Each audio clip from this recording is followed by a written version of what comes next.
ایک فاتحہ بھی ہے۔ فاتحہ کا معنی آغاز والی صورت، ابتدا والی صورت۔ اس کا نام وعلیکم السلام ورحمۃ اللہ، سورۃ الحمد بھی ہے، سورۃ الصلاۃ ہے، سورۃ الکافیہ، سورۃ الشافیہ، وافیہ اس کے نام ہے۔ سبع مثانی ام القرآن، حتیٰ کہ تفسیر بیضاوی والے نے اس کے 24 نام ذکر کیے، ان میں سے چند میں نے ذکر کر دی۔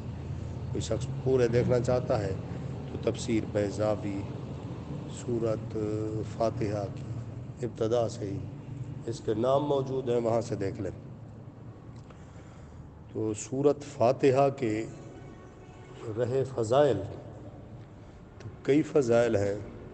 ایک فضیلت تو ہاں، اس کے ناموں میں سے ایک نام ہے سورۃ الشفاء، اس کا نام ہے سورۃ الشفاء۔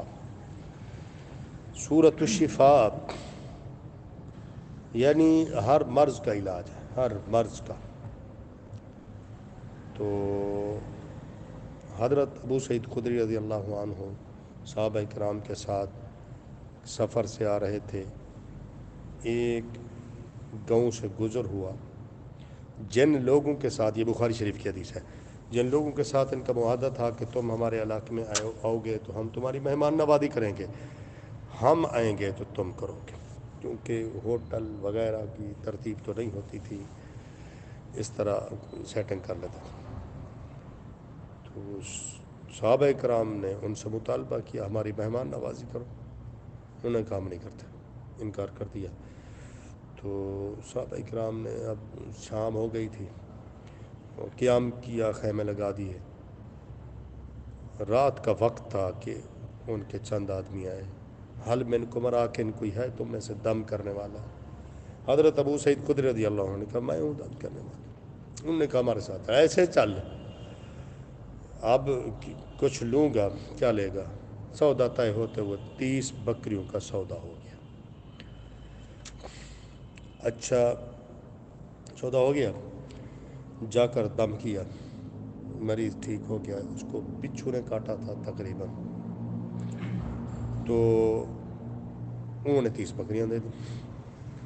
بکریاں لے آیا صحابہ کرام میں، اب یہ بات شروع ہو گئی کہ یہ حلال ہے ہمارے لیے یا نہیں ہے حلال۔ اللہ کے نبی سے پوچھا، نبی علیہ السلام سے پوچھا تو نبی علیہ السلام نے فرمایا، بخاری شریف کے لفظ، ان احق ما اخذتم علیہ اجرا کتاب اللہ، کتاب اللہ پڑھ کر دم کیا ہے، سب سے زیادہ حق یہ ہے کہ کتاب اللہ پر کوئی کچھ دے دے تو ان سے لے لو۔ اس حدیث کو دلیل بنا کر بہت سے دکاندار دم درود کے پیسے مقرر کر لیتے ہیں، اتنا لیں گے اتنا لیں گے، بھی صحابی نے مقرر کیا۔ صحابی نے کس سے مقرر کیا؟ کفار تھے، پھر وہ ان کا حق کھا چکے تھے مہمان نوازی کا، تو اپنے حق کو ایک طریقے سے انہوں نے لیا۔ تو علیکم السلام، آج غریب لوگ بیچارے جو دوائی نہیں لے سکتے، دم کرانے کے لیے آتے ہیں، جی بھی ٹیکس ہے ان پر، 1000 لیں گے، 1500 لیں گے، 2000 لیں گے۔ حدیث میں آتا ہے جو شخص کوئی بھائی کو نفع پہنچا سکتا ہے فَلْيَنْفَعْ أَخَاهُ، اپنے بھائی کو نفع پہنچائے، ایسا نہ کرے کہ ان سے سودے بازی شروع کر دے۔ تو خیر، یعنی اگر کوئی خود بخود دے دے، میرے خیال میں لینے میں کوئی حرج نہیں۔ اچھا، یہ نبی کریم ہاں، یہ صورت 2 دفعہ اتری ہے، اس لیے اس کے مکی مدنی ہونے کے بارے میں بھی باتیں چلتی ہیں۔ ایک تو بوقت معراج اتری تھی، سورہ فاتحہ اور خواتیم سورۃ البقرہ، سورہ بقرہ کیا، اور ایک دفعہ مدینہ میں آپ جبریل کے ساتھ بیٹھے تھے، نبی علیہ السلام جبریل کے ساتھ بیٹھے تھے کہ اچانک آواز آئی، یہ وہ آواز نہیں جو کہتے ہیں کان پہ ہاتھ رکھ کے جی آواز آئی، اس کا پتہ نہیں کس کی طرف سے آواز آئی، یہاں تو اس کا آگے پیچھے مقبل مابعد موجود ہے۔ تو جبریل سے پوچھا خیریت ہے، کس چیز کی آواز ہے؟ تو جبریل نے کہا جب سے اللہ پاک نے آسمان بنایا ہے، اس پر دروازے بنائے ہیں، سب دروازے وقتاً فوقتاً کھلتے اور بند ہوتے رہتے۔ فرشتے آتے بھی ہیں جاتے بھی ہیں، اعمال بھی لے جاتے ہیں، کوئی گروہ عصر کو آ رہا ہے، کوئی گروہ فجر کو آ رہا ہے، آ جا رہے ہیں۔ تو ایک دروازہ جو ہے نا وہ کبھی نہیں کھلا، آج کھلا ہے، یہ اس کی آواز تھی۔ تھوڑی دیر ہوئی ایک فرشتہ آ گیا، تو جبریل نے تعارف کروایا یہ وہ فرشتہ ہے جب سے زمین بنی ہے یہ پہلی دفعہ زمین پر آیا ہے اور اسی دروازے سے گزر کر آیا ہے جس کی آواز آپ نے سنی۔ تو وہ فرشتہ کہنے لگا میں جو پیغام لے کر آیا ہوں آج تک کسی کو یہ پیغام نہیں ملا، اب شروع نورین، میں آپ کو دو نوروں کی خوشخبری دینے کے لیے آیا ہوں۔ وہ کیا ہے؟ فاتحۃ الکتاب خواتیم سورۃ البقرہ، ایک سورۃ فاتحہ ہے اور دوسرا سورہ بقرہ کی آخری دو آیات آمن الرسول سے۔ اچھا آگے لفظ ہیں لم تقرأ بحرف الا اوتیتہ، آپ اور آپ کی امت کا کوئی فرد عورت مرد جو اس کو پڑھیں گے اس کا مدعا اس کو مل جائے گا۔ مثلا اہدنا الصراط المستقیم، مدعا اس کا ہے یہ مل جائے گا۔ اسی طرح ربنا ربنا اس میں چلتے ہیں تو یعنی خواتین سورۃ البقرہ میں، تو وہ بھی مدعا مل جائے گا، جو پڑھے گا اس کو ملے گا، صرف سننے کی بات نہیں ہے۔ ایک بات اچھا، اسی طرح نبی کریم صلی اللہ علیہ وسلم نے حضرت ابی بن کعب رضی اللہ عنہ سے کہا کہ میں تجھے قرآن کریم کی سب سے بڑی سورت سکھاؤں؟ اس نے کہا ضرور سکھائیں۔ تو آپ نے فرمایا فاتحۃ الکتاب، قرآن کریم کی سب سے بڑی سورت، یہ بخاری شریف کی حدیث ہے۔ تو ایک وہ حدیث جو کل میں نے اشارتاً بھی نماز اللہ نے اپنے اور بندے کے درمیان تقسیم کر دی ہے بتا بھی دی تھی، تو یہ ہے میرا موبائل ما سأل، اس میں ایک تو میں نے بتایا کہ اس کی پہلی آیت الحمدللہ رب العالمین ہے، ویسے جہاں آیات لکھتے ہیں بالعموم الحمدللہ رب العالمین کے بعد ایک آیت لکھتے ہیں، بعض بسم اللہ کو بھی شمار کرتے ہیں، خیر یہ بعد والے ہیں شمار کرنے والے۔ اچھا اس حدیث میں، یہ بخاری مسلم کی حدیث ہے، قسمت الصلاۃ، یہاں صلاۃ کہہ کر سورت فاتحہ مراد لی ہے، یعنی یہ سورت الصلاۃ ہے۔ تو سوال یہ ہے صلاۃ کا معنی نماز، نماز پڑھنی چاہیے یا صرف سننی چاہیے؟ پڑھنی چاہیے، سننی چاہیے؟ فصلی لربک وانحر ہے، نماز پڑھنی چاہیے۔ اس لیے بھائیوں کو کہتے ہیں نماز پڑھا کرو، صرف سننے پر گزارا نہ کرو کہ امام پڑھ رہا ہے فاتحہ تم سن رہے ہو، سن رہے ہو۔ تو سورت فاتحہ نماز ہے اور نماز کو پڑھنا چاہیے، تو سورت فاتحہ کو پڑھنا چاہیے۔ یہ مختصراً اس کے فضائل تھے، اب آتے ہیں اس کے ترجمے کی طرف۔ الحمدللہ رب العالمین،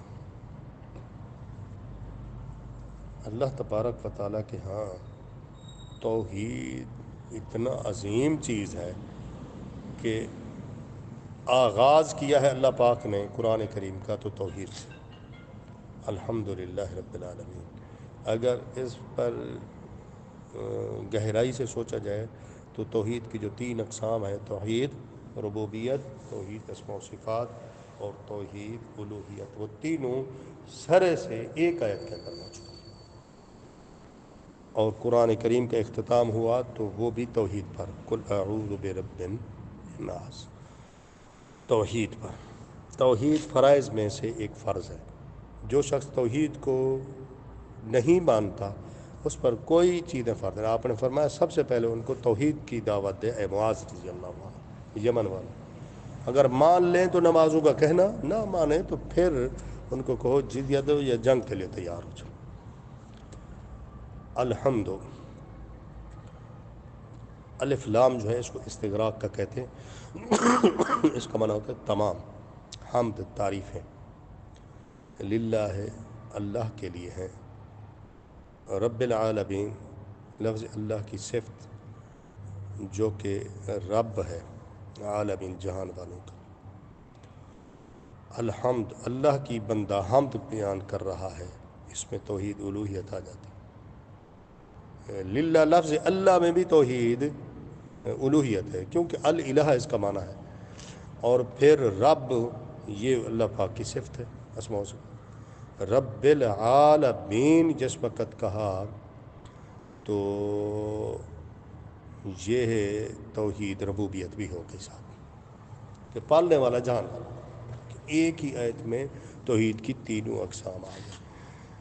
تمام تعریفیں اللہ رب العالمین کے لیے جو تمام جہانوں کو پالنے والا رب کہتے ہیں، جو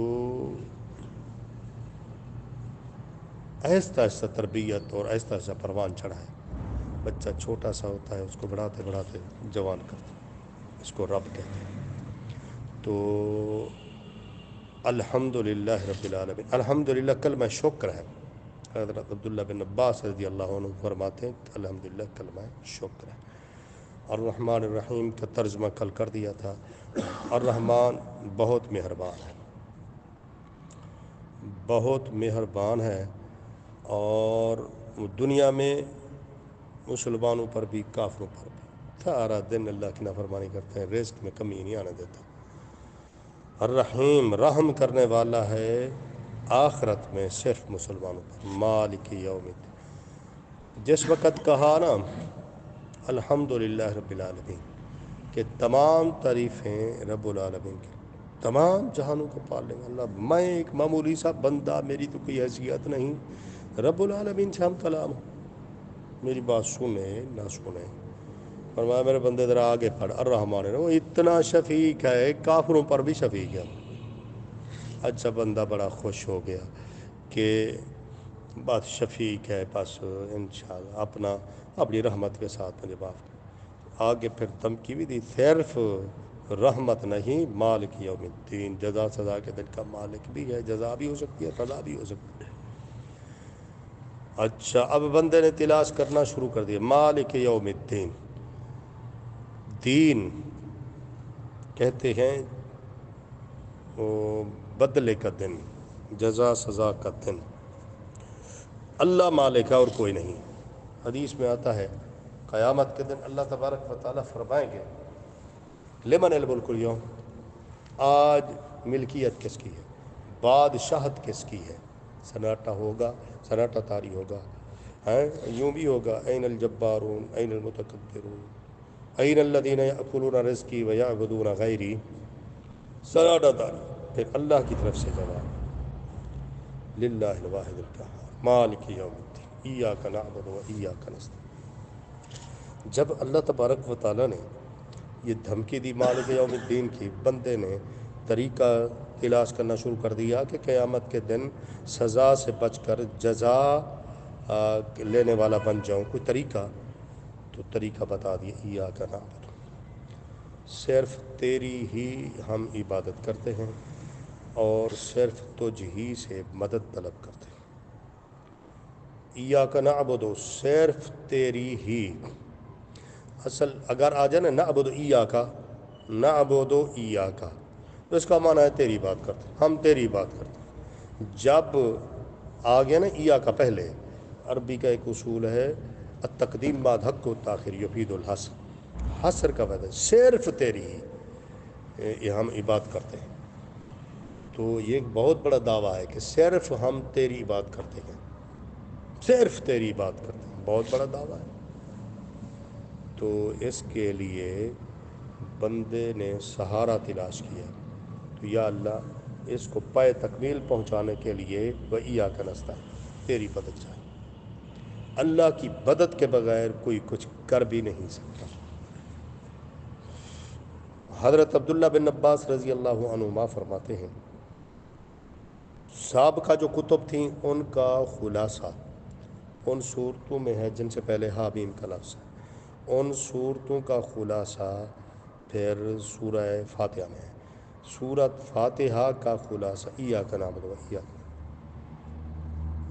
پتہ نہیں گروپ والا بیٹھا ہوئے تو ناراض نہ تھی وے، ہے نا، عمران خان جے چاہتے بھاویں کینچا، سب کو نہ ان دی پارٹی دا پتہ ہے تو نہ کہیں بے دا پتہ ہے، نہ ادھر کو شروع جملے تو اچھے پڑھیں سی ہے سی یہ تو نہ چھوڑ جائے کوئی پڑھے تھا ان القذوب قد یصدق، شیطان نے آیت الکرسی ڈاک رہی تھی میاد نے یہی میرا سنا کرا ایاک نعبد و ایاک نستعین. بہرحال سابقہ کتب اور قرآن کریم دونوں کا خلاصہ ایاک نعبد و ایاک نستعین. پڑھتا رہ کے ہوں چھوٹ گئے کیا؟ چلو یہ تو چنگا کرنا پہ لیکن خامیاں ہی ہونے نا بندے ہاں بے بھی کہڑے وہ مقصد اتنی عرص آ رہا ہے کہ سعودی ہے عقیدہ ہی نہیں سیکھ سکی وہ بے گنج ہے. فرماتے میرے بندے تو اپنے اصل مطلوب تک پہنچ گیا ہے. اصل جو بندے سے مطلوب ہے وہ ایاک نعبد اور ایاک نستعین. تو مگر باؤ سے علی مدد ہمارے پہلوان بھی کہہ رہے ہوتے ہیں ہاں یا علی مدد. یہ پہلوان جب ان کا اتنا اللہ کہتے طاقت نہیں دے میں ہیں پہلوان ہوا نہیں. ہاں لیکن وہ علی مدد ایاک نستعین ہونا چاہیے. اچھا اللہ فرماتے ہیں اصل مطلوب تک پہنچا ہے. مانگ کیا مانگنا چاہتا ہے؟ تو بندے نے مانگا اہدنا الصراط المستقیم. اے اللہ ہمیں دکھا دے سیدھا راستہ. سیدھے راستے کی وضاحت راستہ ان لوگوں کا جن پر تو نے انعام کیا. تو ان القرآن یفسر بعضہ بعضا. قرآن کریم کے تفسیر کے 4 طریقے ہیں. 5واں طریقہ قرآن کریم کی تفسیر کا وہ صحیح نہیں ہے. پہلا یہ ہے قرآن کی تفسیر قرآن سے. دوسرا یہ قرآن کی تفسیر حدیث سے. تیسرا یہ ہے قرآن کریم کی تفسیر اقوال صحابہ سے. چوتھا یہ ہے کہ لغت عربی سے. 5ویں جو جائز نہیں ہے وہ ہے رائے سے. تفسیر بیضاوی والا زیادہ تر تفسیر بالرائے کرتا. تفسیر بالرائے کرتا. تو اب اس کی تفسیر قرآن کریم کے اور مقام پر من یطع اللہ والرسول فاولئک مع الذین انعم اللہ علیہم من النبیین والصدیقین والشہداء والصالحین وحسن اولئک رفیقا. تو یہ صراط الانعمت منعم علیہم کون ہے؟ من النبیین ہے. کیا ہے؟ من یطع اللہ والرسول فاولئک مع الذین انعم اللہ جن پر نبی ہیں صدیقین شہداء صالحین. تو ان لوگوں کا راستہ ہے. یا اللہ ہمیں دکھا دے. نبی کا راستہ دکھایا جاتا ہے منہ کسی اور طرف ہوتا ہے. ادھر ہے اہدنا الصراط المستقیم صراط الذین انعمت علیہم غیر المغضوب علیہم ولا الضالین. نہ کہ ان لوگوں کا راستہ جن پر اے اللہ تیرا غضب ہو. فباؤوا بغضب من اللہ یہ یہودی ہیں. ولا الضالین اور نہ ہی گمراہوں کا. اور بالاتفاق مفسرین ضالین سے مراد نصارہ عیسائی ہیں. ان کا راستہ نہ دکھانا مگر اب انہی کے طریقے انہی کی رسمیں انہی کے رسومات کو اپنانا. یہ فلاں دن ہے ان کا یہ کرسمس ڈے ہے یہ فلاں ڈے ہے انہی کے اپنائے جا رہے ہیں. ادھر کہتے ہیں غیر المغضوب علیہم ولا الضالین. آمین. اس کا معنی ہے اللہ قبول فرما. یہ عمران دار